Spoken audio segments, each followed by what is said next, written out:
Hello mga bata, magandang araw sa inyong lahat. Ako si Ma'am Roma, ang inyong kaagapay sa pag-aaral ng musika. At ngayon ay tatalakayin natin ang ika-4 na markahan ng Grade 2, Week 1 and 2, magkasama ang dalawang week. At ang pinaka-topic ay tempo, which is yung bilis at bagal na ating naririnig.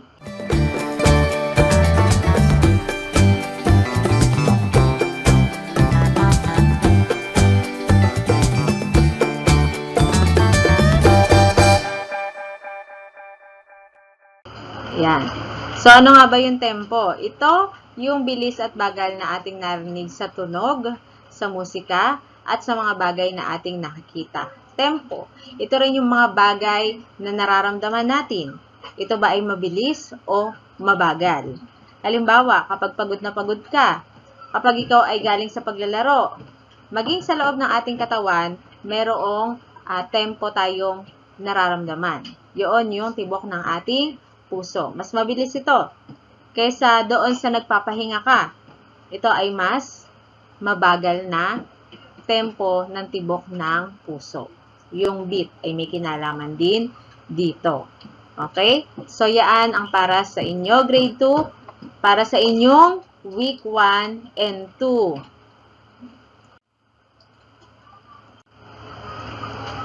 Para sa inyong layunin, mga bata, pagkatapos ng araling ito, inaasahang maipakikita mo ang kamalayan sa konsepto ng tempo. Tignan ng dalawang larawan. Ito ay atletang tumatakbo at ang isa naman ay pagong. Ano ang napansin ninyo sa dalawang larawan? Alin kaya dito ang mabilis? Alin kaya dito ang mabagal? Kung ang sagot nyo sa tumatakbo ay mabilis, tama ang inyong naiisip. Kung mabagal naman para sa pagong, tama rin ang inyong nasa isip. Meron na kayong basic knowledge tungkol sa tempo. Basta tandaan, ang tempo ay may kinalaman sa bilis at bagal na ating naririnig, nakikita at nararamdaman. Ano nga ba yung tempo? Ang tempo ay bahagi ng ating buhay. May pagkakataong dapat tayong kumilos ng mabilis para hindi mahuli. Minsan, kailangan naman natin kumilos ng mabagal kapag tayo ay dumaraan sa maputik o sira-sirang daan. Diba? Tama, para hindi tayo matalsikan ng mga putik. Lalo na, kailangan nating mag-ingat. Tayo ay dahan-dahang kumikilos. Okay?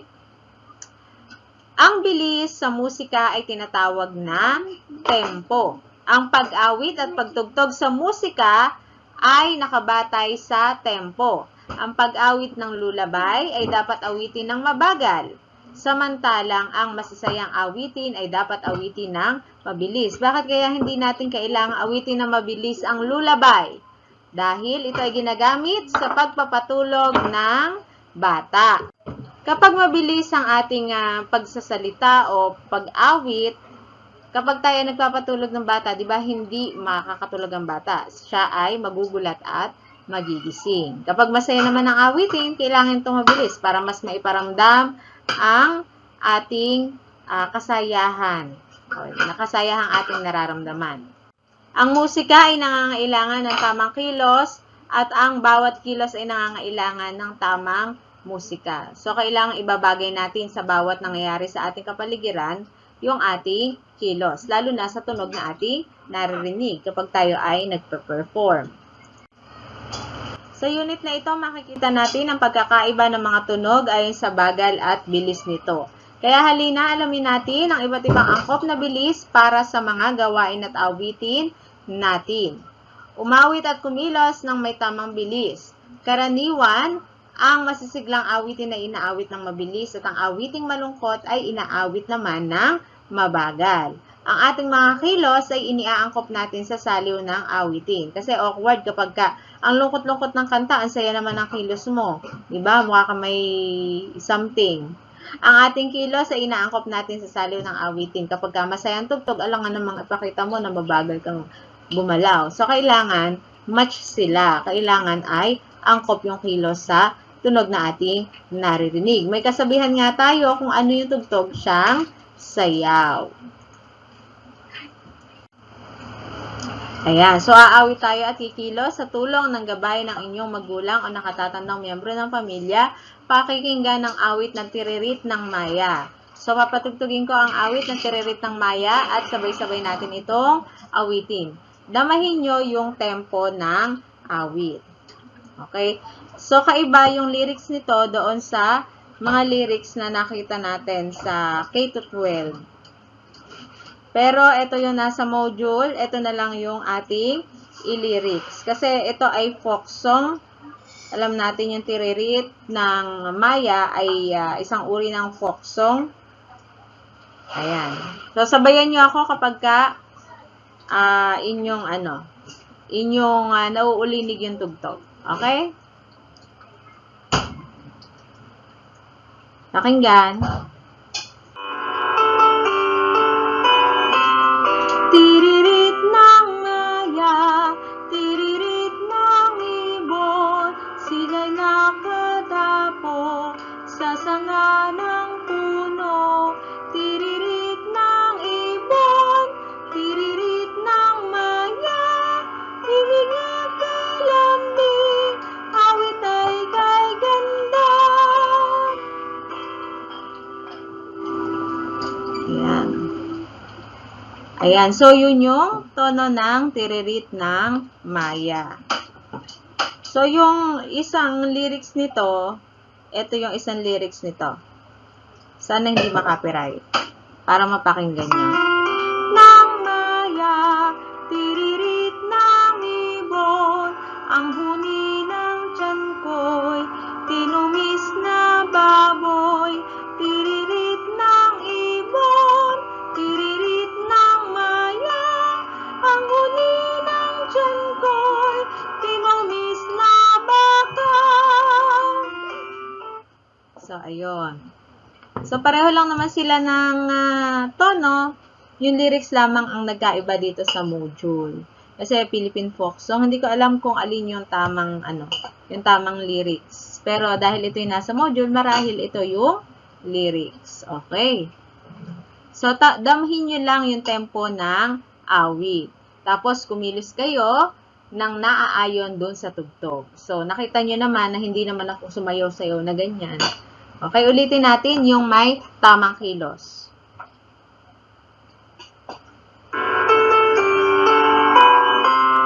Tiririt ng Maya, tiririt ng ibon, sila'y nakadapo sa sanga ng puno.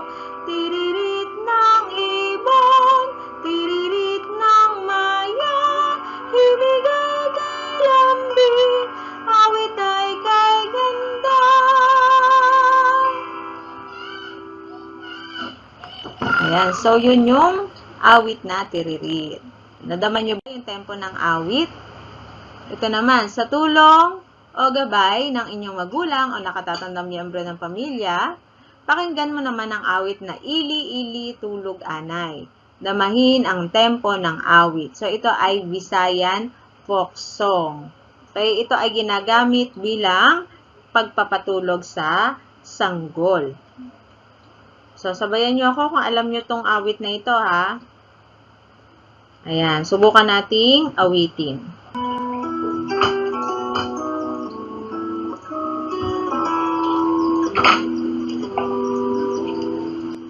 Ili-ili, tulog anay, wala diri, imong nanay, kadto tienda, bakal papay. Ili-ili, tulog anay. Once more. Ili-ili, tulog anay, wala diri, imong nanay, kadto tienda, bakal papay. Ili-ili, tulog anay. Sana tama yung tono ko, no? So, ito ay tugtog ni Rod Violin TV. Maraming salamat po sa sa tugtog na yan. Yung ba yung tempo ng awit? Doon sa dalawang awit, alin doon yung mas mabilis, alin doon yung mabagal. So, nakita naman natin na mabagal yung ili-ili tulog anay at medyo mabilis yung tiririt ng maya, tiririt ng ibon. Para sa gawain sa pagkatuto bilang isa, pagkumparahin ng dalawang awit at isulat ang iyong sagot sa iyong kwaderno. Ayan. So, yung dalawang awit natin, yung tiririt ng maya at saka yung ili-ili tulog anay. Ano ba yung himig ng tiririt ng maya? Yung himig, ito ba ay masaya o malamya? Okay? Ito ay masigla. Yung ili-ili tulog anay, may pagka malamya o malungkot. Ano? Malamyas, ibig sabihin ay hindi masyadong malakas. Malamyas. Damdamin nito ay, yung tiririt ng maya ay masaya at ang ili-ili tulog anay ay malungkot. Malungkot to, malungkot. Ang tempo ay mabilis at ang ili-ili tulog anay ay mabagal. So, ang damdamin ng ili-ili tulog anay ay malungkot. Para naman sa gawain sa pagkatuto bilang dalawa, muli nating balikan ang tiririt ng maya at ili-ili tulog anay. Sabayan natin ito ng angkop na kilos o galaw. Ipakita ito sa magulang. Ayan. So, aawitin nyo ito at ipapakita ito sa magulang. Kapag nagawa nyo na yung angkop na kilos. Yung angkop na kilos, kailangan ba ikaw ay sumasayaw? Ikaw ba ay dapat malungkot? Yung damdamin, yung himig, yung tempo, dapat ay naaayon upang mas maipahayag ang damdamin. Ano ang iyong nararamdaman habang nakikinig? O yun munang tiririt. Nararamdaman mo habang nakikinig ay ikaw ay masaya. Okay? Tapos yung ili-ili tulog anay, ano yung nararamdaman mo? Inaantok ka ba? Ano yung nararamdaman mo? Malungkot ka ba? Ayan. Kasi ang ibig sabihin ng ili-ili tulog na anay, tulog na, wala dito ang iyong nanay, bumibili yata ng tinapay. Ayun. Parang ganon. Kaya, inaantok. Pwede rin yung nararamdaman, inaantok. Ano ang palakumpasan? Sa anong palakumpasan nabibilang ang awit na narinig? Okay? So, ito ay palakumpasan 3-4.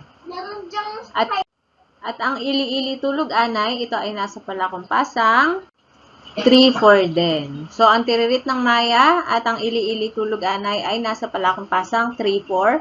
Kaya lang, nagkaiba lang sila sa tempo ng awit. Medyo mabilis yung tiririt ng maya at ang ili-ili tulog anay ay mabagal. Number 3, ang tanong, ano ang rhythmic pattern na ginamit sa musika? Okay, so ano ang rhythmic pattern na ginamit sa musika? So, ang rhythmic pattern na ginamit sa musika ay yung paulit-ulit na tatlong 3-time meter.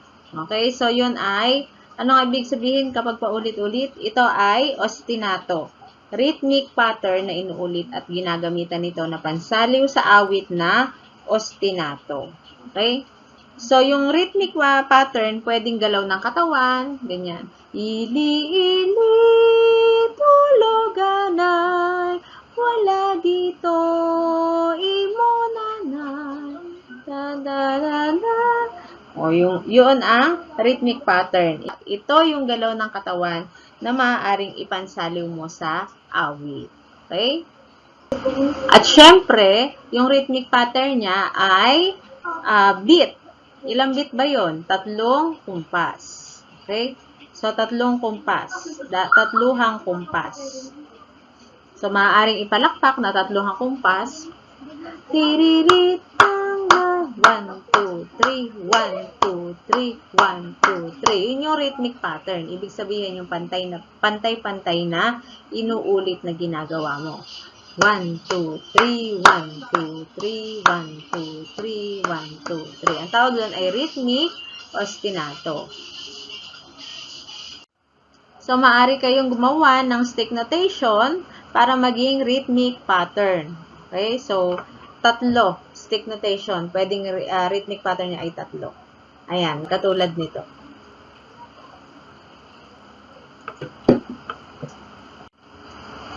Dako na tayo sa gawain sa pagkatuto bilang 3. Tukuyin ang tempo ng mga awitin sa ibaba.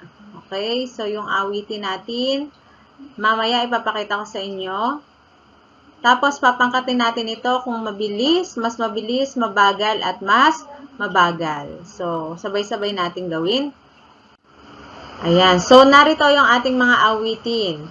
Lupang hinirang, magmarcha tayo. Letter C, ili-ili tulog anay. Letter D, bahay kubo. Letter E, leron-leron sinta. Letter F, ako ay musikero. So, yung iba dito ay pamilyar na sa atin. I-categorize natin ito bilang mabilis, mabagal, at mas mabagal. So, saan ba siya naaakma? Okay. Yung lupang hinirang, alam naman natin ang tempo nito. Ito ay, kung naiisip nyo ay, mabilis. Tama ang inyong sagot. So, kung i-check nyo sa module, medyo may ibang hindi akma ang sagot doon. Kaya, kailangan ay pakinggang mabuti kung ano yung talagang tunog nito. Okay, letter B naman, magmarcha tayo. Gusto nyo bang pakinggan yung magmarcha tayo? Kasi medyo iba kami ng sagot sa module. Ayan. Magmarcha tayo. Ayan, pakinggan. Kung ito ba ay credits to Sir C.G. Ayan, mag-ano din kayo, mag-subscribe kayo sa kanya. Sir C.G.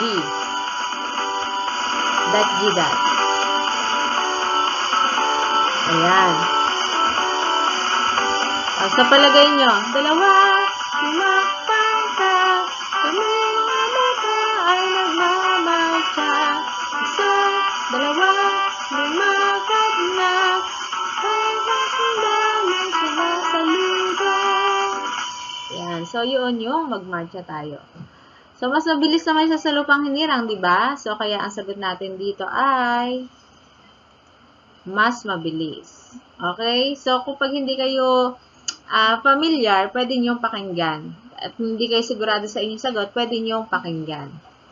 Hindi yung titignan nyo lang sa likod ng module, mali yun. Mali. Kasi minsan sumasablay din yung sagot sa likod ng module. Okay. So, next ay dito na tayo sa ili-ili tulog anay. Kanina napakinggan nyo na yon mga bata. So, ito ay mas mabagal. Letter D, bahay kubo. Alam nyo na yan. Ito ay folk song. Ito ay mabagal. Dahil hindi naman siya kasing katulad nung mabagal na mabagal. Yung ili-ili tulog anay. Ito yung kainaman lang. Bahay kubo kahit munti. So, yun yung awit na yun. Next, letter E ay leron-leron sinta. Leron-leron sinta, buko ng papaya. Ano yun? Ito ay mas mabilis. Next, ako ay musikero. Gusto niyo ba marinig yung ako ay musikero? Sige, tingnan natin yung ako ay musikero. Ayan, credits ulit kay Sir C.G.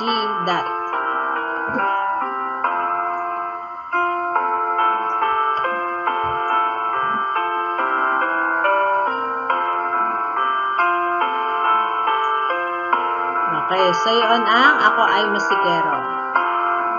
Kung ang sagot nyo ay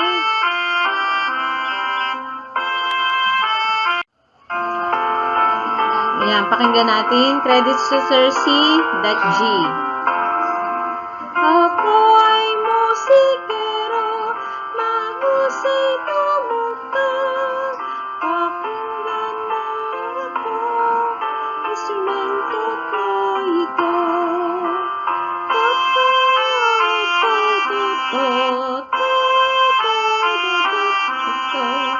Yan. Ayan. So, yun ang ako ay musikero. So, narinig nyo na yung tempo ng ako ay musikero. Ito ba ay mabagal o mas mabagal? Ito ay mabagal. Okay?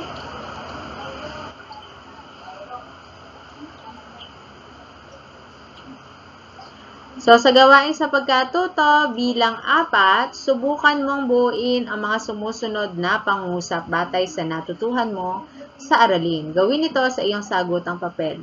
Ang blank ay tumutukoy sa bilis at bagal ng tempo ng awit. Bagal ng awit. Ito ay tempo. Okay, next. Ang tempo ay maaaring mabagal, mabilis, mas mabilis at mas mabagal na daloy na tunog ng musika. Number 3, ang mabilis na musika ay maaaring lapatan ng mabilis na kilos. So, kailangan akma yung kilos doon sa musika. Next, number 4, ang mabagal na kilos o galaw ay maaaring ilapat sa mabagal na musika. Ang awiting Pilipinas Kong Mahal ay nagtataglay ng mabagal na tempo, samantalang ang awit ng Tiririt ng Maya ay may mabilis na tempo.